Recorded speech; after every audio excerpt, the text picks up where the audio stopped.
আমার পেছনে দেখতে পাচ্ছেন এটি হচ্ছে লাশগড়। সুনামগঞ্জে আজকে সুরমা নদীতে একটি অজ্ঞাত লাশ ভেসে ওঠে। তারপর স্থানীয়রা সুনামগঞ্জ সদর মডেল থানাকে তারা খবর দেয়।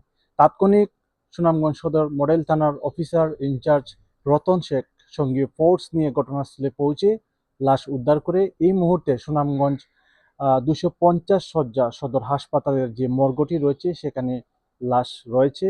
এখনো পর্যন্ত সেই লাশের পরিচয় পাওয়া যায়নি।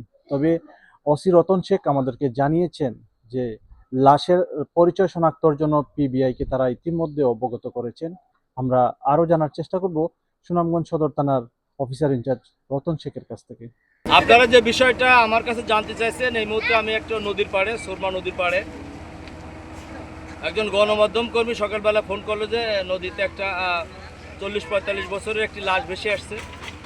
এই তথ্য পাওয়ার পর আমি অফিসার ফোর্স নিয়ে আমি তাৎক্ষণিকভাবে আমি ঘটনাস্থলে পৌঁছলাম। আসার পর দেখি যে পানির স্রোতে লাশটা নদীর ভিতর চলে গেছে।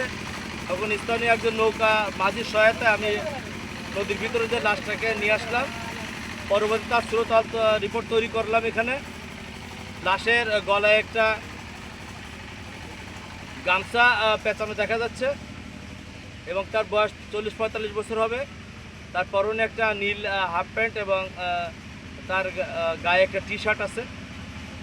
যেহেতু তার পরিচয় এখনও শনাক্ত হয় নাই, তার পরিচয় শনাক্ত হওয়ার জন্য আমরা সিলেট পিবিআই পুলিশ সদস্যদেরকে আমরা তলব করছি এবং তারা যেন এসে তাদের হাতের ছাপ বা চেহারা দেখে তার পরিচয় নিশ্চিত হওয়া যায়। আপাতত আমরা বেআরিশভাবে তাকে নিয়ে যাচ্ছি হাসপাতালে পোস্টমর্টম করার জন্য। তার যে মৃত হয়েছে, সে যে মৃত ব্যক্তি, কীভাবে সে মৃত্যুবরণ করছে এবং কীভাবে সে নদীতে আসছে, এগুলো আমরা তদন্ত করে পরবর্তীতে আইনগত ব্যবস্থা গ্রহণ করব। সবাইকে ধন্যবাদ এখানে যারা সহায়তা করছে। পুলিশ এগিয়ে আসছে বলে সবাই কিন্তু পুলিশকে সহায়তা করছে।